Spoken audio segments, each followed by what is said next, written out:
My name is Larry Jennings. We are very excited to bring you this 5-part documentary on Olajuwon Cooper, who is the head football coach at Ashtabula Edgewood High School.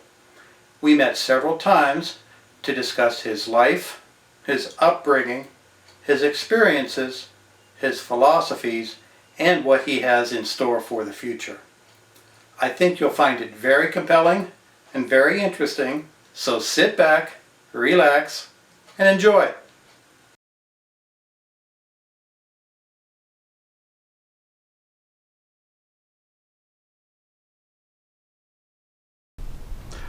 Okay, here with Coach Cooper. We're going to talk about your life. We're going to talk about some things that we talked about before. You live in the moment. Yeah. Tell me about that. Yeah, absolutely.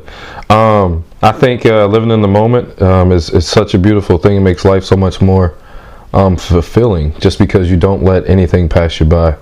I think that's what happens to a lot of people, and it's life because you have a lot of stuff going on, a lot of different things, a lot of different moving parts. But I think when you live in the moment, you take time to really focus on that moment. You get a chance to really appreciate what that moment does, not just for you, but for everybody involved. So I try and make sure anything that I'm doing in my life, not only am I giving it my all, but I'm also taking advantage of the opportunity to really take away the great parts, and even the parts that aren't so great are teachable moments. So just living in the moment provides so many opportunities for life to be so much more fulfilling. Okay, so possibilities that you can experience in life, that's what you like to see. That's what you want to spread. Yeah, absolutely. Can you tell me about that? Everything's about the environment. So for me, your possibilities typically, no matter whether you're young, old, stem from the environment you're in. So creating an environment for my players that is conducive to them being successful allows them really the opportunity for the possibilities that they seek really to be in play. Without the environment being correct, it doesn't dictate that they can't get there. It just dictates that it's going to take a little bit longer for them to get there. So I want to make sure that I'm providing an environment that's conducive to my players being successful. But not only that, it's conducive to them getting better in life on a daily basis, because allowing them to get better at life on a daily basis will ultimately allow them to seek out the possibilities and opportunities that they want in life later on. But these life lessons that they're getting right now playing football, and through the life lessons that we provide them as a means of being a part of our program, I think really is going to help them out when they're older, which for me environmentally is everything. Yes, football is great. Yes, I would like to be uber successful as a football coach, and I want my players to be successful, but I also understand they have a long life to live that, for the most part, according to statistics, says that football won't be involved in that too much longer after high school. So it's imperative to make sure they get everything they need, not only from a football standpoint, but from a life standpoint. So I take the environment that football allows me to create very seriously, just because it's conducive to them being the best players and to them being the best people they can be. So the possibilities, I think, truly do become endless in situations like that, because again, it's not just about football. It's about the life lessons that football can provide, but it's also about the camaraderie, the collaboration, the organization, the accountability. There's a lot of different factors that go into the environment that I like to create, but ultimately my players know, without me having to reiterate it to them over and over again, that everything we do and every, I guess you could say, every opportunity that they're afforded being in the program is designed for them to be the best versions of themselves on a daily basis. Not saying that we don't forecast things and try and have some foresight for the future, because we definitely do. But for the most part, we try and implement good daily habits that are conducive to our players being successful on a daily basis. So with all that, where did you get the motivation to be like that? And that's your story. Yeah, really, right? yeah. I would say the motivation for me purely came from the different experiences that I had. Now, I would say I was fortunate enough to have great experiences, no matter who I was dealing with from a diversity standpoint, whether they were white, black, Hispanic, Asian, it really didn't matter. I got to see the good of a lot of different people. So for me, environmentally, those environments may have been different because culturally those people were different, but ultimately it all led to success because even though they may have operated a little bit differently, again based on the cultural differences, ultimately they wanted to be successful. So I feel like I was able to take little trinkets from each and every situation that I experienced in my life and kind of formulate the mentality that I have today as far as your environment is going to determine a lot as far as where you can go in life. Okay, so let's start with your childhood. Yeah. Okay, tell me about your childhood, what it was like. Yeah, I would say, I'll tell anybody that would listen. I don't really feel like I was loved less or anything like that. I came up in a family that was engulfed with love. I would say I just had hardships because parentally I didn't necessarily have the parents that any kid would really need to be successful. So in my early years it was rough, just because my mom, I was being raised by a single mom. My mom was kind of like all over the place between trying to do the best she could, and at times the best she could was great, and then at other times the best she could do wasn't so great. So for me it was really, as a kid, you don't have a choice in matters like that. It's really about you just going through it. So I just had to go through a lot of hardships, just based on the uncertainty with my mom. I guess you could say at the age of 9, I got stability in my life for the first time, and that's really when my great grandmother Hester Jackson started to raise me. Tell me about her. My great grandmother, she was a phenomenal woman. She came to Ashtabula in the early 60s from Mississippi. Her and a group of other people came just looking to experience a better life. I can't honestly tell you how they arrived at Ashtabula, what it was about Ashtabula that made them come here, but I'm thankful just because I have roots in Ashtabula that are very strong just based on who my great grandmother was. So she was a phenomenal lady, a God-fearing woman, an evangelist. So she kind of had the respect of the neighborhood. It really didn't matter where I was going. It didn't matter really who was around. It didn't matter parentally, whose parents were around in the neighborhood. But also I can say I was raised in the time where the motto or the slogan of "it takes a village," I would say that was really in play. There wasn't too many places I could go and there wasn't accountability, whether it was my great grandmother or the lady from down the street. And again, these aren't family members, but from an accountability standpoint, it was designed for you to be the best person you could be. So I knew there wasn't too many places I could go where the standard was going to change. The standard was always going to be that I was supposed to be a respectful young man, a well-mannered, polite young man that was supposed to do the right things. And that was tough on you because you did not grow up in the best neighborhood. No, absolutely not. I grew up on Station Avenue, and Station Avenue in the early 90s was a pretty rough place. Because right now, if you mention Station Avenue right now, I'm hard pressed to believe you're going to have anyone that says anything positive about it. And that's today in 2021. So when I was coming up in the 90s, when you had gangs standing out on the corners, you had a lot of violence going on Station Avenue.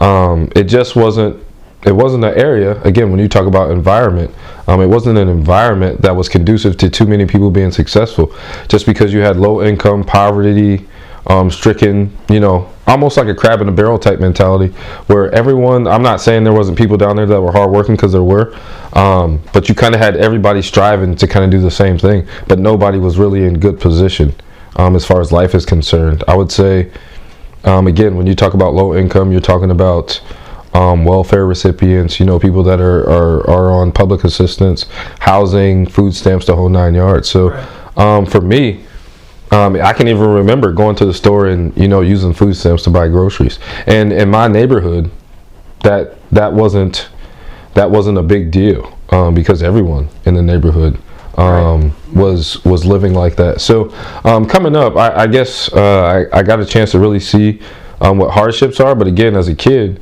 you don't really realize, how tough it is just because you're a kid.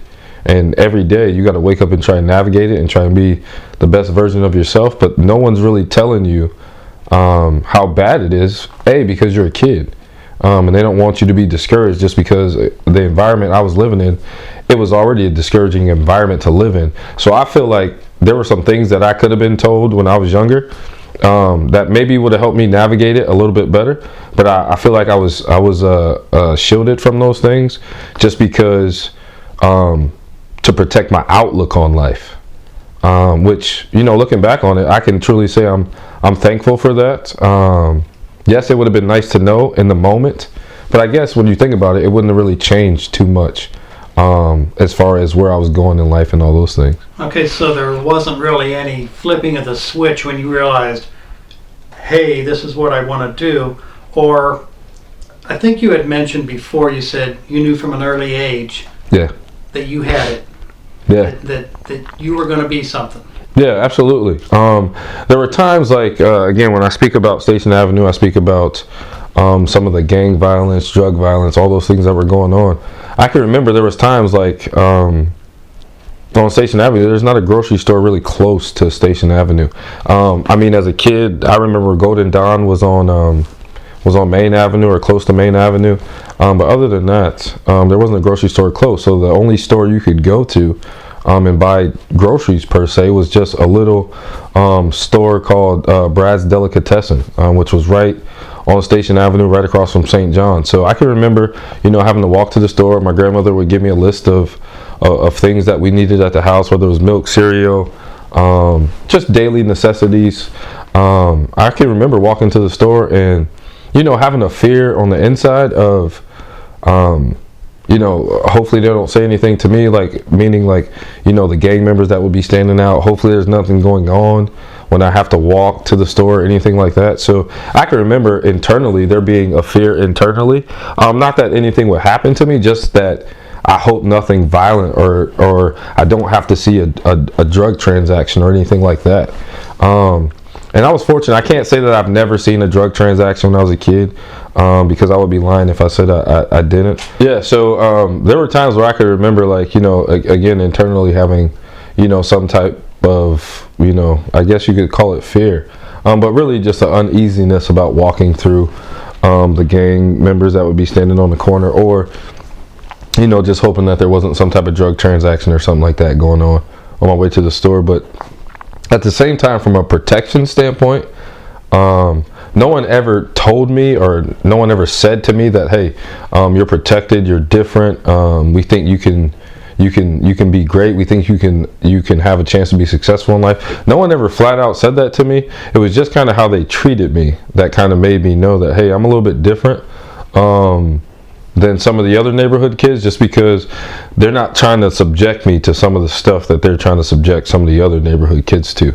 So I can honestly say that I was never approached by anybody in a gang and said, hey, do you want to be a part of a gang or anything like that. The only thing I can remember hearing from people of that nature is, hey, you got a chance. Yeah. So do you think that maybe because you showed more respect? I definitely think it was based on how I was raised. Being raised in the church, being raised by a God-fearing woman, I was definitely raised to just treat people the way I wanted to be treated. And I was always a bigger kid too, so I was always very noticeable. So that kind of made me think that, hey, my time as far as someone approaching me about nonsense would come a lot sooner than later, just because of physically how I looked. So even respect for your grandmother. Yeah, definitely. I would definitely say respect for my grandmother, because I had cousins, older cousins that weren't on the right path. And I think a lot of people in our neighborhood knew that, hey, they're not on the right path because they're not being raised right. They're on the wrong path because they're making a choice to be on the wrong path. Based on, again, some things being circumstantial, as far as just not having, men around and father figures around. So as a young man, coming up in a single parent household, with a mom, at a certain point as a young man, probably around the age of 15 to 16 for the most part, you start to feel like maybe my word in this house should mean a little bit more, just based on there isn't a man in the house to say any different. Okay. So I know some of my cousins kind of ran into that where their moms, my aunts, did a phenomenal job raising them, but at the same time, physically, once they started to mature, once their mentalities about life started to change, it made it really tough on my aunts to really stop them from doing and living the life that they wanted to live. Just because I'm not saying there were physical situations, but they may have turned into physical situations just because my cousins physically were a lot bigger than my aunts. Okay. All right. So around that same time, how did sports influence you? Man, I can't.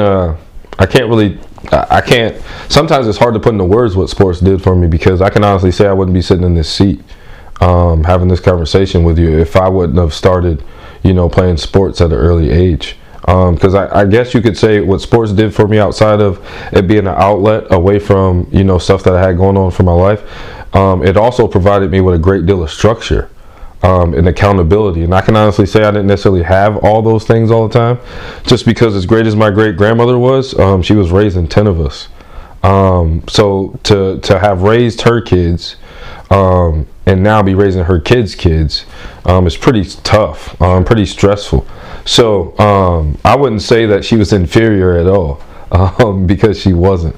I just feel like there was 10 of us, which made it pretty tough for her to handle at times. So tell me about the sports you did participate in and what it was like for you. Yeah, I would say, again, at a very early age, from the time I was 5 till I was 8 years old, I wasn't old enough to technically play, organized sports yet, just because of my age. But again, physically, I was always a pretty big kid. So the kids in my neighborhood, we would play football in the street. Obviously, we wouldn't tackle each other in the street because the football game wouldn't last that long. Guys would be getting hurt like crazy, but we did tackle on the sideline where the grass was. So I can honestly say, like, I learned how to play football, A, by watching it, and then B, by just playing with my friends. And I can honestly say too, all my friends that lived in my neighborhood, on our Little League teams, we were the best players on our Little League teams. So every single day to go out and play with the 6 or 7 friends I had living on my street, it wasn't just playing with 6 or 7, regular kids. It was playing with 6 or 7 pretty good athletes. Okay. So you kind of had to carry your weight every single day, or it was going to be a long day, playing basketball or playing football, or playing even baseball. I was a baseball guy until I was in high school. Okay, so you got these buddies you played sports with. Do you keep in touch with any of them today? Yeah, absolutely. I would say, not only is how we grew up our bond, but I would definitely say sports is a huge bond, because the beauty is, just like, many times in life, is people go separate ways. So we grew up and we spent a lot of time together coming up, but when we got to high school, everyone didn't go to the same high school. But we still were leaders at our high school, and still the better athletes at our high school. So I can honestly say I'm in contact with every person I grew up with, that we were able to make a formidable friendship over time that we sustained. I'm in contact with them. Yes, absolutely. Okay, then you did play midget football. Yeah. Any special memories with that? Yeah, started midget football at 8 years old, and when I think about it, it was the highlight, one of the highlights of my early years, just because you realize that there's a draft. Now, you don't understand how the draft goes, but you understand there's a draft. And any kid that comes up playing sports, playing football, basketball, baseball, you understand you want to get drafted one day. Those are your aspirations, even though you don't realize, statistic-wise, like, what it's going to take, but you want to get drafted. So one of my early fondest memories about football is, and I don't know when I was drafted. I can honestly say I have no idea. But I know I was drafted because the Steelers, I got a call from Coach Hurdy Christian, and I was drafted to the Steelers, which was awesome. I don't care who it would have been. It was just the fact that, someone who didn't even know me at the time, because as an 8-year-old, I hadn't played the year prior. So you're either going off of, hey, some kids on the team know this kid, or I've heard of this kid, or I can completely not know who this kid is. I think, in a situation like that, that's where my name kind of helped out. It's not every day you come across an Olajuwon. And with him being a great basketball player, I think probably that bode well for me, as he's probably got to be a decent athlete if his parents decided to name him Olajuwon. Well, you know what? You just hit one of my surprise questions. So you were born in what, 90? No, 85. 85. Yeah, okay. 1985. And that was just about the same time he got drafted. Yeah. Hakeem Olajuwon. Now, correct me if I'm wrong. Wasn't he one of the Twin Towers? Yeah. Okay. Yep. Okay. That's going back, and I wasn't always a basketball fan, but I remember that. Yeah. All right. So, who made that decision to name you that? Do you know? Yeah. Me and my mom have this conversation. I can't say we have it all the time, but when I was coming up, we had that conversation a lot. And the story I got, from my mom was Hakeem the Dream.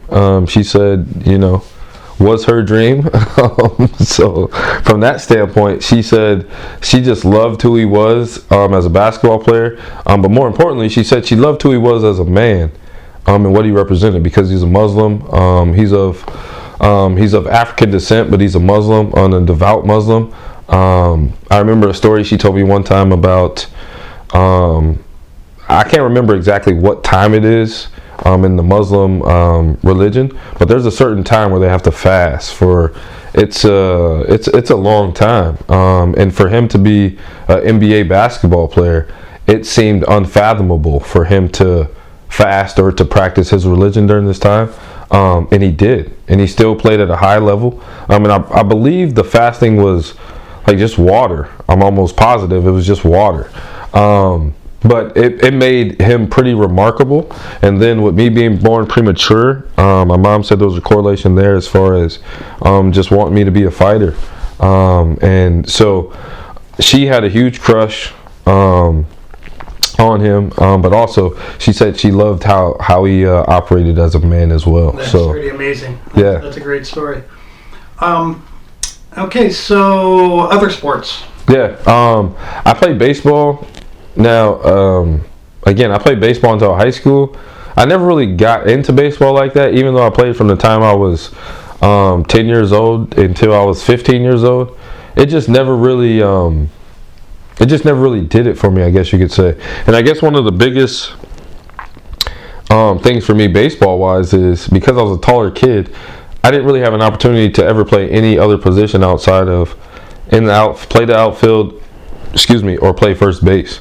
And I absolutely, and I'm glad I'm doing this documentary too, because first time I ever said it, but I absolutely hated playing first base, just because first base I feel like is, yes, it should be a taller guy so you can stretch out, you get to the ball a little bit quicker, but it also is a license for anybody playing on the infield to kind of throw the ball however they want to throw it. Now, I'm not saying guys didn't try and throw it to the best of their ability. They definitely did. But I just felt like I was all over the place trying to catch the ball at first base all the time.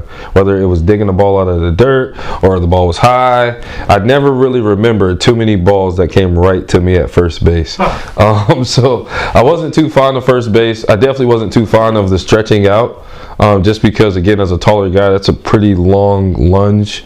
Well, they saw type stretch. Yeah. So they just figured they didn't have to be real accurate, I guess. So I wish I could have played other positions. Now, again, I guess, when you start talking about, transferring weight and, speed of getting the ball out from second base and shortstop, maybe I didn't fit those physically, but I think I was a good enough athlete to where I could have played.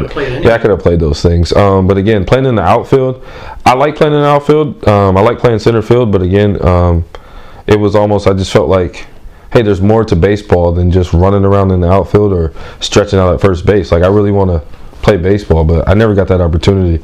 Did you ever pitch? I did pitch a little bit, just because being a quarterback. I had a pretty good pitching arm, but I didn't have I can say I didn't have multiple pitches. Okay. So not having multiple pitches as a pitcher, once it gets timed up, fastball, you can't really throw anything off of that. Pitching, I'd say I pitched for probably 2 or 3 years, But after that, I didn't really pitch too much just because I never really developed the other pitches. Okay, what else? What other sports? Definitely wrestling. I would say wrestling was something that I guess you could say as a good athlete. I just kind of decided that wrestling's going to be something I try. We had a guy from our neighborhood that we didn't necessarily know at first, but he would come through the neighborhood and just kind of say, hey, if you want to wrestle, get in a different environment, try something else, come do it. And we would go right over to St. John and practice. We would have tournaments from time to time that he would take us to, and his name was Paul Kenyon. I'll never forget, because he had his own kids, and that was one of the other things that struck me about Coach Kenyon is he had his own kids, and he would still make time for us to go to wrestling, to do different things. But wrestling, I figured out too, as a taller guy, is tough, just because a lot of wrestling is leverage. So as a taller guy, guys were up underneath me like right now just because I was a taller guy. So wrestling was very humbling too, just because physically, I would say physically, I was a mismatch for a lot of the guys I wrestled against, but I didn't win. So wrestling was definitely humbling as far as it let me know that being the best athlete doesn't necessarily guarantee success. Wrestling is more of a technique sport.